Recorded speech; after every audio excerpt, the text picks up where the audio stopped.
देखिए बेटा, तो इलेक्ट्रोस्टैटिक के तीन पार्ट हैं आपके। ठीक है, तीनों काफी डिटेल में और बड़े बड़े पार्ट हैं अपने आप में। Part one, part two, part three. ध्यान रखेंगे, इसको नोट्स में लिख लेंगे अपने। तो पार्ट वन से शुरू कर रहा हूँ मैं, कूलॉम्स लॉ से। इसी सीक्वेंस में चलूंगा मैं। कैपेसिटेंस एक पूरा अलग चैप्टर है। ठीक है, बेसिकली एस सी वर्मा के तीनों चैप्टर हैं एक तरह से, जहाँ तक मुझे ध्यान है। 29, 29, 30, 31, ये तीनों चैप्टर हो जाएंगे। 29 हो गया, 30 हो गया, 31 हो जाएगा, ऐसा कुछ है। क्लियर है? तो आपका मैं कूलॉम्स लॉ से शुरू कर रहा हूँ। इलेक्ट्रिक फील्ड क्या होता है, फील्ड लाइंस, पोटेंशियल क्या होता है, और इलेक्ट्रिक डाइपोल। यहाँ तक मैंने एक पार्ट कर रखा है, तो पहले अपन इस पार्ट को फिनिश करेंगे जल्दी से जल्दी। ठीक है, तो इलेक्ट्रोस्टैटिक कहते किसको है बेटा? इलेक्ट्रोस्टैटिक किसे बोलते हैं? तो study of the charge particles at rest. क्योंकि अगर मोशन में आ जाएंगे तो फिर वो नेक्स्ट चैप्टर हो जाएगा अपना, इलेक्ट्रिक करंट। ठीक है, तो study of the charge particles at rest क्या कहलाती है आपकी? Study of charges at rest is called electrostatic. ठीक है, क्या कह रहा हूं मैं? Study of charges at rest, study of charges at rest is called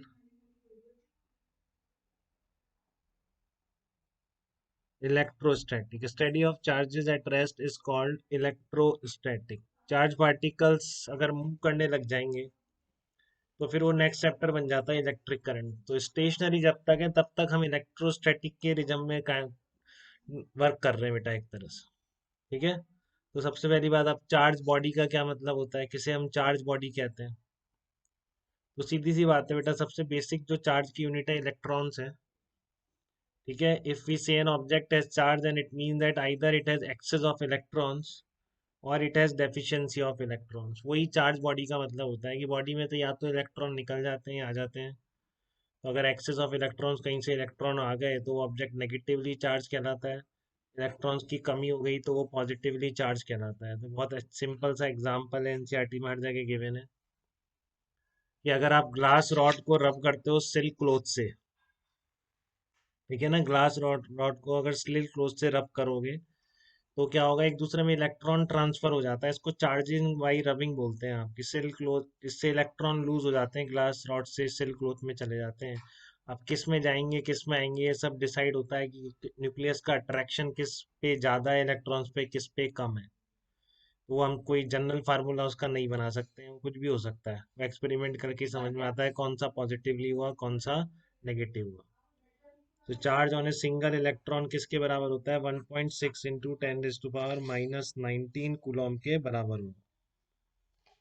ठीक है, तो हम चार्ज की डेफिनेशन, अब आप लोगों के काम की नहीं है, 12th वाले बच्चों के काम की है, कि चार्ज किसे कहते हैं, बोर्ड में पूछ सकता है। तो charge is a property associated with the matter due to which an object will experience and produce electric and magnetic effects।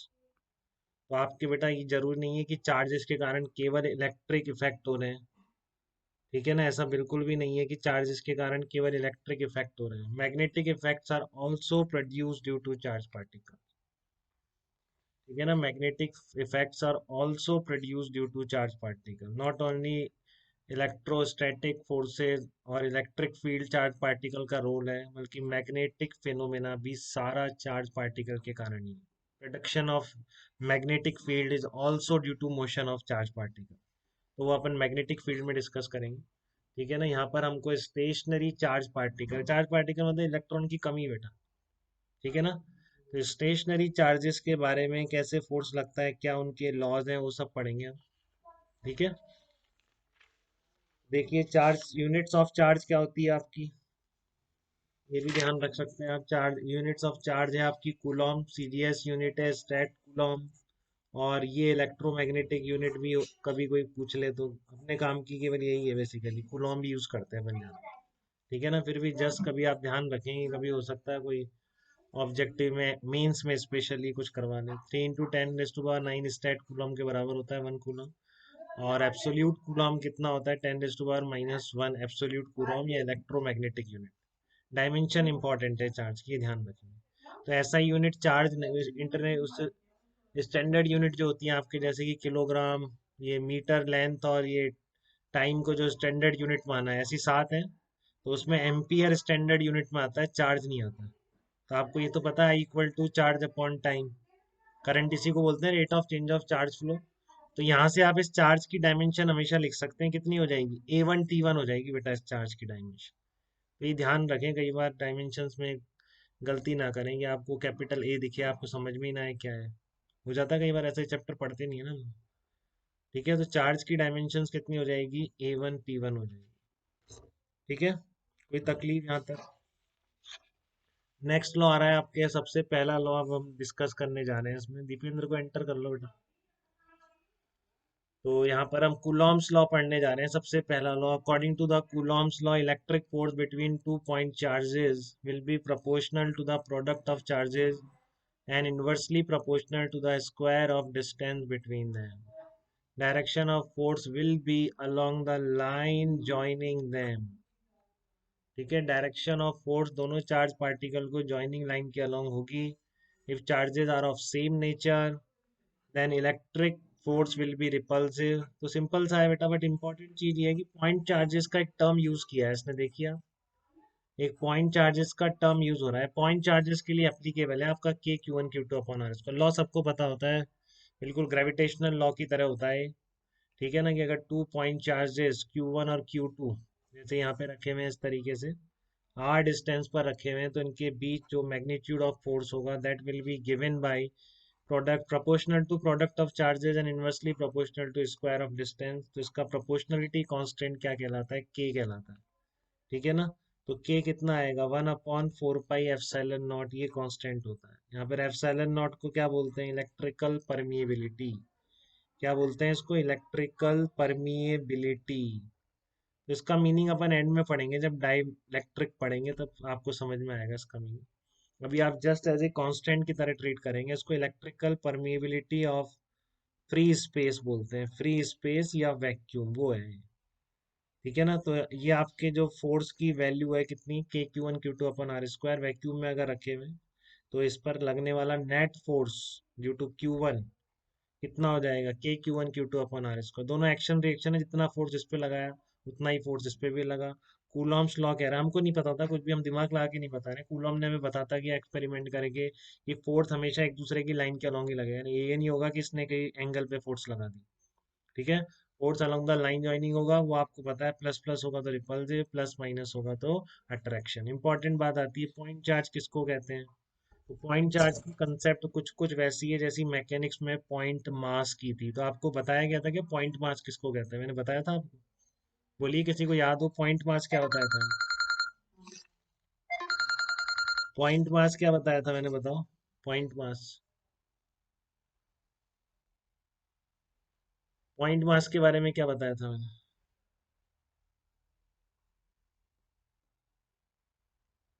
Point mass के बारे में कुछ बताया हो मैंने आपको। पॉइंट मास वो था ना बेटा, इसमें इंटरनल फोर्स की कोई पॉसिबिलिटी नहीं थी, सब एक्सटर्नल फोर्सेस थे। वॉल्यूम ही उसका नहीं था कि कोई दूसरा उसके पास पार्टिकल हो, सारा उस पर एक्सटर्नल फोर्स था। फिर हमने उसको, क्योंकि ओरिजिनल एफ इक्वल्स टू हमें पॉइंट मास के लिए था, हमने उसको एक्सटेंडेड ऑब्जेक्ट पे ट्रांसफर किया था कि नहीं किया था। पॉइंट मास से एक्सटेंडेड ऑब्जेक्ट पर विद ए कंडीशन की एक्सेलरेशन हर पार्टिकल का सेम होना चाहिए।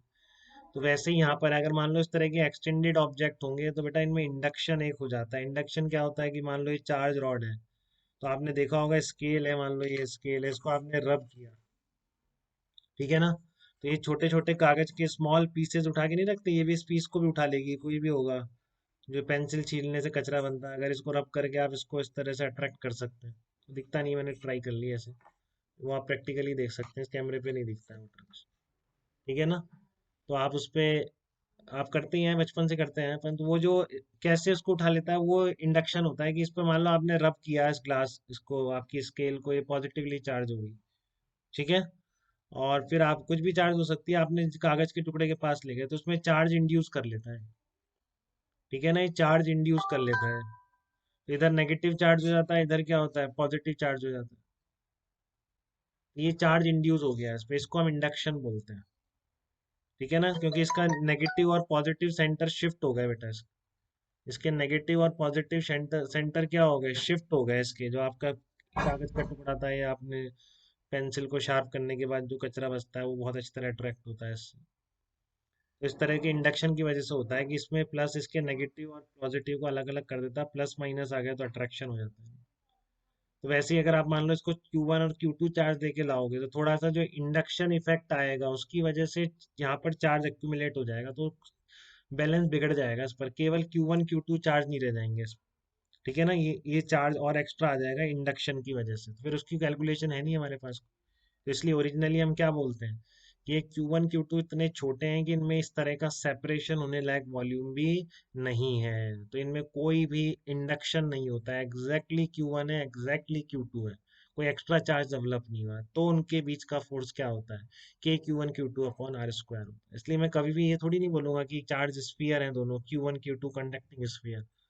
कंडक्शन कंडक्टिंग मटेरियल्स में होता है इस, ठीक है ना। Q1 Q2 अगर दोनों कंडक्टिंग स्फीयर हैं तो मैं इनका के Q1 Q2 upon are square नहीं बोलूंगा इनके बीच, क्योंकि आप इनको पास लाओगे इनमें चार्ज इंड्यूस हो जाएगा, उसकी कोई कैलकुलेशन नहीं है मेरे पास। ठीक है ना। तो ये किसके बीच है, इसलिए पॉइंट चार्जेस के बीच डिफाइन हुआ है पहले, के Q1 Q2 upon are square. और अगर कहीं पे आप अप्लाई भी कर रहे हैं कि नहीं तो फिर उसको आपने अकाउंट में नहीं लिया, इंडक्शन को नेग्लेक्ट कर दिया, लिख देगा या फिर सेल्फ अंडरस्टूड। ठीक है, नहीं तो इस तरह के कंडक्टिंग स्फीयर के बीच का फोर्स नहीं लिखूंगा बेटा कभी भी, मैं ये पॉइंट चार्जेस के बीच का स्फीयर फोर्स लिख रहा हूँ। तो पॉइंट चार्ज क्या है, electric charge regarded as concentrated in a mathematical point without any spatial extent, that is called point charge, कि उसमें स्पेशल एक्सटेंट नहीं है जो चार्ज का सेपरेशन उसमें हो पाए। ऐसा पार्टिकल क्या कहलाता है, आइडियल कॉन्सेप्ट है, कुछ तो होगा ही, कितना भी छोटा क्या ले लो। ठीक है, तो ओरिजिनली जो डिफाइंड है Coulomb's law, this is for point charges, magnitude क्या होता है, डायरेक्शन क्या होती है, ये सब बता देता है पॉइंट चार्ज के बीच में। ठीक है, तो वो सब बता दिया, अब हम नेक्स्ट टॉपिक पे चल रहे हैं।